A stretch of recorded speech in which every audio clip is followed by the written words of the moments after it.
નમસ્કાર, હું છું આપની સાથે નિધિ. પ્રાઇમ ડેબ્યુમાં આપનું સ્વાગત છે. પરસોત્તમ રૂપાલાએ આપેલા ક્ષત્રિય સમાજના ભાષણ બાદ પદ્મિનીબાઈએ અન્નનો ત્યાગ કર્યો છે. ત્યારે આજે તેમના ગુરુએ તેમના પારણા કરાવ્યા છે અને ત્યારે તેમને મહત્વનું નિવેદન આપ્યું છે. તો જોઈએ આગળ વિડીયોમાં કે પદ્મિનીબાઈએ શું નિવેદન આપ્યું અને તે પરસોત્તમ રૂપાલાનો અત્યાર સુધી કેવી રીતના વિરોધ દર્શાવી રહ્યા છે. અત્યારે તો મારી તબિયત સારી નથી અને સમાજ સાથે હું છું અને રહીશ હંમેશા. હવે જે પણ થશે સંકલન સમિતિ પાર્ટ 2 શું કરે છે અમે એ રીતે કરશું. પાર્ટ 2 હજી બાકી છે એવું કહ્યું નથી. તો હવે શું પાર્ટ 2 થશે? કારણ કે ગઈકાલે પરસોત્તમ રૂપાલાએ ફોર્મ પણ ભરી દીધું છે ઉમેદવારી. એ જ કન્ફ્યુઝન છે. હવે સંકલન સમિતિ અત્યારે બધું કરી રહી છે, તો પાર્ટ 2માં મારો સાથ સહકાર અત્યારે સ્વેચ્છાએ રહેશે. સંકલન સમિતિના ક્યાંક તમને સાઇડલાઇન કરવામાં આવ્યા છે એવું પણ દેખાઈ રહ્યું છે, શું કહેશો? એ ભલે અત્યારે સાઇડલાઇન કરે, મારા સમાજની લડાઈ છે એટલે હું લડીશ, પણ ભવિષ્યમાં હું સંકલન સમિતિ સાથે નહીં જોડાવા માગું. કોણ તમને સાઇડલાઇન કરે છે, શું કહેશો? એ તો હવે આમાં બોલવા જેવું નથી. અને મને એકની નહીં, બીજા 2-4 બહેનો જે સત્યની લડાઈ લડે છે એને પણ સાઇડલાઇન કરવામાં આવ્યા છે. ગઈકાલે તમારી તબિયત ખરાબ થયેલી, કોઈ સંકલન સમિતિના કોઈ સભ્યો તમને મળવા આવ્યા છે?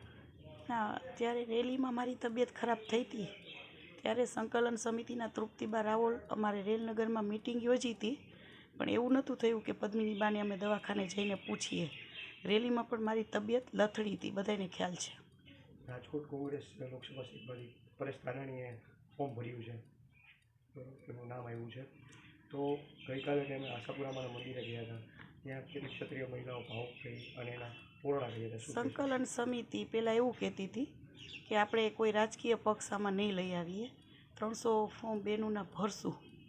એ ચેન્જ થઈ ગયું. અત્યારે 300 બહેનોનું કંઈ ફોર્મ ભરાણું નહીં અને હવે રાજકીય પક્ષ એ લોકો જ ના પાડતા હતા કે લઈ આવવાનું નથી અને કોઈને વોટ નથી કરવાનો કોઈ પણ પક્ષને.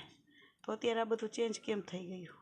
સંકલન સમિતિ શું રાજકારણ કરી રહી હોય તમારી સાથે નથી લાગતું? એ તો એ જાણે અને કુદરત જાણે.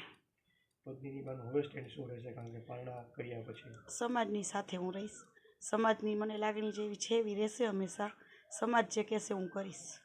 પરસોત્તમ રૂપાલાની ટિકિટ તો હવે ઉમેદવારી ફોર્મ તો ભરી, પણ શું રદ નહીં થાય તો પદ્મિનીબા એકલા લડશે આ બધામાં? વ્યક્તિગત લડાઈ હોત તો એકલી પણ લડત હું, પણ મારી વ્યક્તિગત લડાઈ નથી, આ સમાજની લડાઈ છે.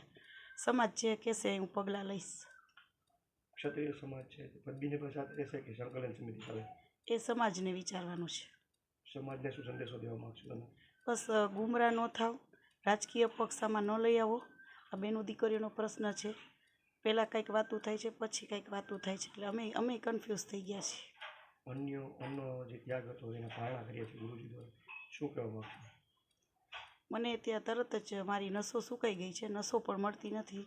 ડૉક્ટરે તાત્કાલિક જમવાનું કીધું, એટલે પછી મોટા આગેવાનો પીટી મામા છે, જેપીભાઈ છે, બધાએ કીધું હતું. અને મને ઘણા ટાઈમથી આપણા કરણી સેનાના વીરભદ્રભાઈ પણ આવ્યા હતા, રબારી આખું આવ્યો હતો, મુસલમાન સમાજ આવ્યો હતો પારણા કરાવવા માટે, પણ મારે લડત દેવી હતી એટલે હું ત્યારે પારણા નથી કરી, પણ અત્યારે જરૂરી થઈ ગયું હતું.